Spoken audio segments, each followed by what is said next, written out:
Sa mga kaibigan, gandang umaga sa inyong lahat. Welcome to my YouTube channel mga kaibigan.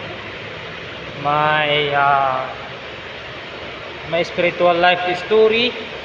So dahil nasa spiritual tayo mga kaibigan, magbabahagi tayo ng Biblia at nalalaman natin sa Biblia at sana ito'y makatulong sa inyo. So ngayon mga kaibigan, kung pwede pakisubscribe na lang din sa aking YouTube channel, na sana makatulong din sa akin. Maraming salamat mga kaibigan. So basahin natin ngayon ng Genesis Kabanata 1, versikulo 22 mga kaibigan. At sila'y binasbasa ng Diyos, kayo'y magkaroon ng mga anak at magpakarami at inyong punuin ang tubig sa mga dagat at magpakarami ang mga ibon sa lupa.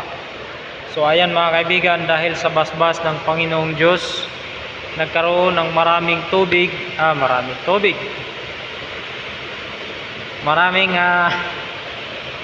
isda sa dagat mga kaibigan. Mga ibon na lumilipad ay dumadami din. Di lang natin alam ang paraan ng pagpaparami,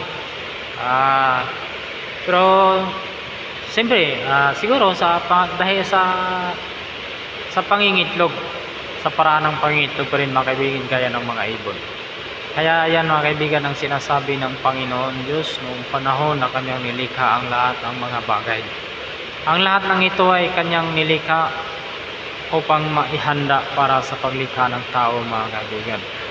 Dahil nakalaan na ang tao ay lilikhain, ngunit kanyang inihanda muna ang lahat ng pangailangan ng tao, gaya ng mga ibon, isda, maraming gagamitan ng tao. Ang mga ibon ay siyang nagbibigay ng kagandahan sa ating kalikasan, lalo na sa mga himpapawid. May makikita kang mga lumilipad na mga nilalang. Sa dagat naman o sa katubigan, makikita mo ang mga lumalangoy na mga isda na siyang minsan na nagbibigay ng kagandahan sa tubig at sa dagat mga kaibigan. At hindi lang yon, ay siyang nakakatulong sa pangkabuhayan ng tao, lalo na sa kasalukuyang panahon. Kahit nung unang panahon ay hindi pa masyado ganyan ang sistema,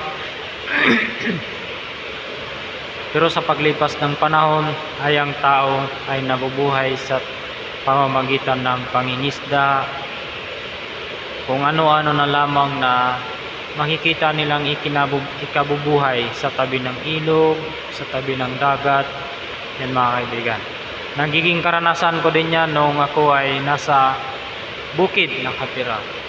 Araw-gabi, minsan nasa tubig ako, nag-aaral pa ako noon. Minsan pag walang ulam, pumupunta ako sa tubig, nangunguha ng ulam. Kaya yan ay lahat ng yan ay nilikha ng Diyos para sa tao. Kaya makikita natin ang mga ibon din minsan. Siyempre nasa bukid kami, siyempre walang doon walang sinusunod na batas doon ng gobyerno, lalo sa ganyang mga bagay kagaya ng mga ibon. Tinitirador namin yan dati, pero sa ngayon sa malapit sa mga syudad ay mahigpit na pinagbabawal yan mga kaibigan. So yun lang mga kaibigan, sana ay nakapagbigay ako sa inyo ng kunting kaalaman at karunungan. So yun lang mga kaibigan, ingat kayo palagi and God bless.